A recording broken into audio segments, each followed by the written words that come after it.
G'day folks, how you going? Welcome back to my channel. If this is your first time here, then a special g'day to you. This week we are in Murray Bridge. We're going to have a look at the foreshore area around Murray Bridge. We're going to take a cruise on the Murray River on a paddle boat, and I don't mean one of these kind of paddle boats. It's like the old paddle steamer type boats. So grab a drink, grab a seat and make yourself comfortable, and let's see what we got up to.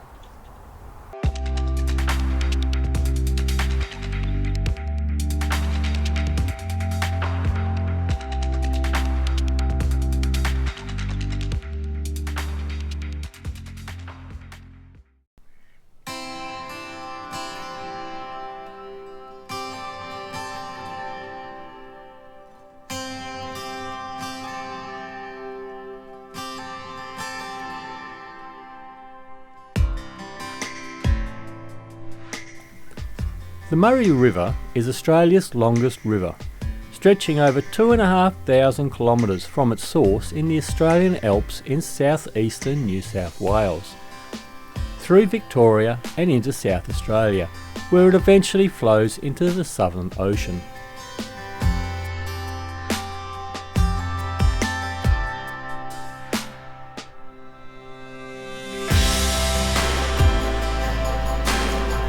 In the late 19th century, the banks of the mighty Murray River saw the emergence of a settlement destined to become a crucial link in South Australia's expanding transportation network.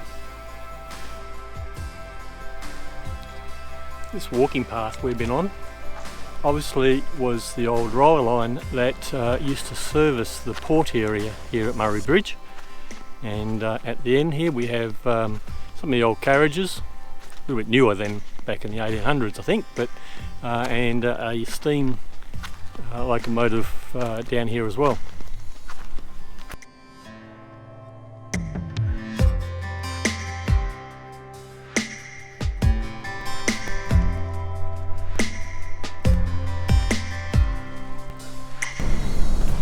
Lots of signs along here saying sunken boats, different types of sunken boats. And I spotted a couple up the road here when we drove across this road bridge here. Actually, this road bridge, this was the first bridge to be put in to cross the Murray River, and it joined South Australia to Victoria, so you could drive from Adelaide to Melbourne, and then the rail bridge on the other side went in shortly after, and then that was expanded a little bit more because freight and rail got bigger, needed a better bridge. Yeah, this one here was the first bridge to be built to cross the Murray River. As you walk along here, they've got these signs that tell you about boats that have sunken over time. Can't see much of it or anything of it. But just down the end there, I spotted, when I was coming across the bridge, an old paddle steamer up there, so we'll go up and have a look and see what we can find of it.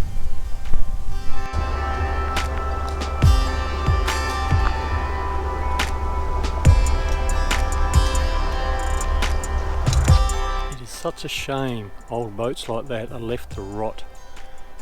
Surely somebody must own them, and rather than have them rot away and lose all their money, sell them on to somebody that maybe can do something with it. The estimated number of derelict boats on the river varies due to the dynamic nature of the boat ownership and management. However, estimates suggest that there could be around 50 to 100 derelict or abandoned boats along the entire stretch of the river. So this is called the Roundhouse. Now, it was originally built because of the bridges over the back here. This bridge here was the first bridge to be built to cross the Murray River. Before that, I don't know how they got across, maybe by boat or something. But this joined Adelaide and Melbourne. It meant that freight could now be transported a lot easier between the two capital cities. I can't remember, 1870s I think it was or something. But this house here, this is where the engineer and everyone worked out of. That's what this was built for, because of the bridge. So during the construction they worked out of that with the construction, and afterwards It was a number of different things. I can't remember what they were, but one of them was it was a school for a little while, or the principal or something lived in it, and it had a number of other things. It is open to the public to go in and have a look at, but as usual, just not on the days that I'm here. It's open Wednesdays and Thursdays and Fridays and Saturdays. It looks just like the Dunny drop I had it back in Mount Gambier.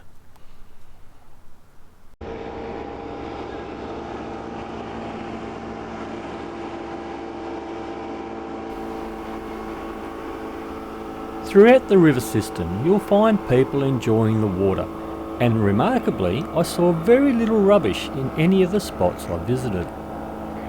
And complementing this achievement is the collective effort of the community to transform the foreshore area into an inviting and picturesque space. Well, as you can see, the weather has turned to be absolutely beautiful. I think it's about 27, 28 degrees.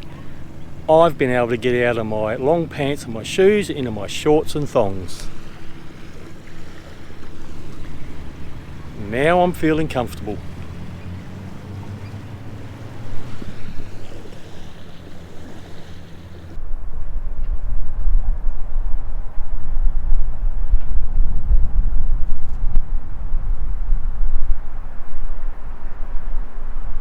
I tried to get a river cruise on a paddle steamer, but nothing available. Unless you want to do the $300 one, but this one here is $65. It books that a month in advance.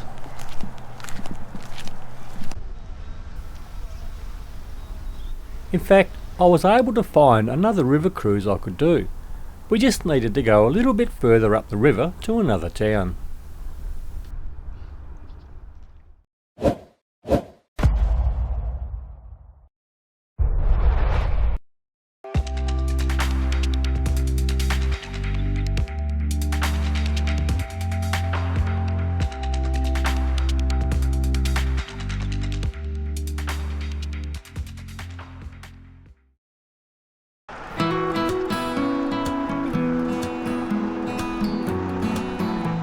Mannum is a town located in South Australia, approximately 84 kilometres east of Adelaide.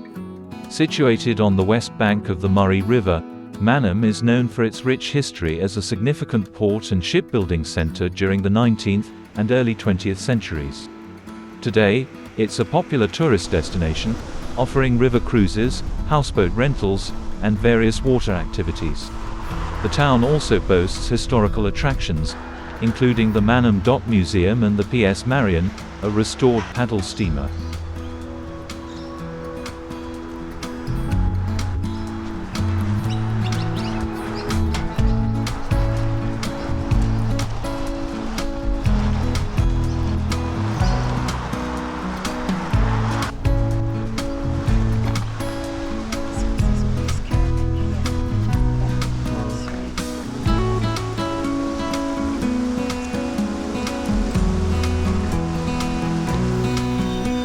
But we're here to get on the PS Mayflower.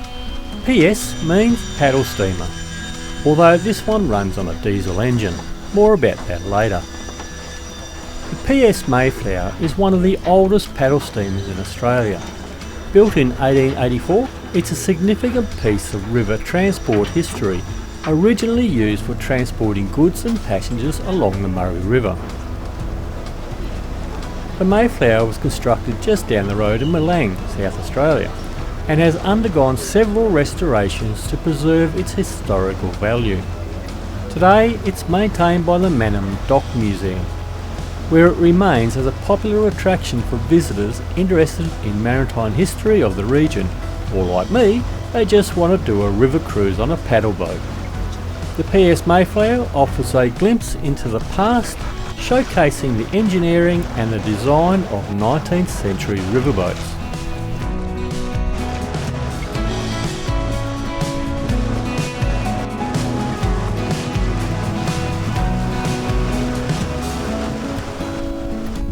While you're on the cruise, you get an informative commentary about the local area from the captain. and you even get a chance to steer the boat for a while.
A river cruise from Mannum offers a variety of highlights showcasing the natural beauty, the wildlife and the historical significance of the Murray River region.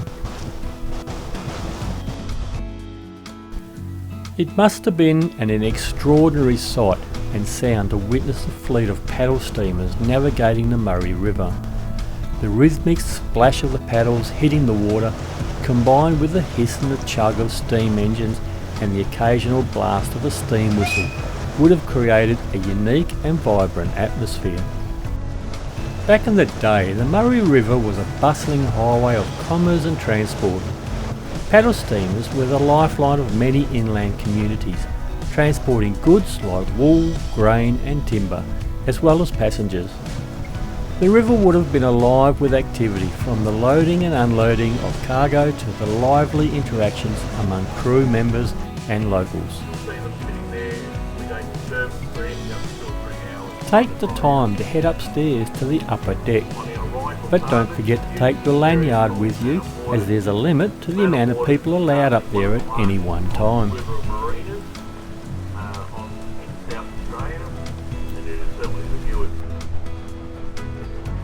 The paddle steamers themselves were marvels of engineering and craftsmanship, with their large paddle wheels, ornate wooden cabins and towering smokestacks. They often had names that reflected their grandeur or purpose, and each had its own distinct whistle sound which helped identify the steamer from a distance.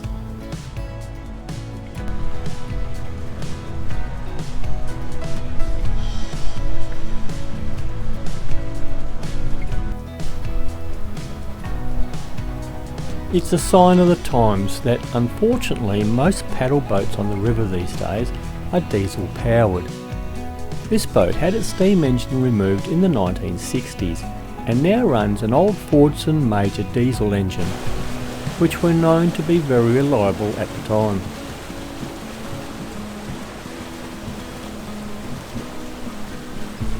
Today the restored paddle steamers like the PS Marion and the PS Mayflower offer a nostalgic glimpse into this bygone era. Taking a ride on these historic vessels allows visitors to imagine the bustling river traffic and the pivotal role these steamers played in the development of the region. If you ever get a chance to visit Mannum or take a river cruise, it's a fantastic way to connect with this rich history and experience a bit of what life on the Murray River would have been like during its paddle steamer heydays.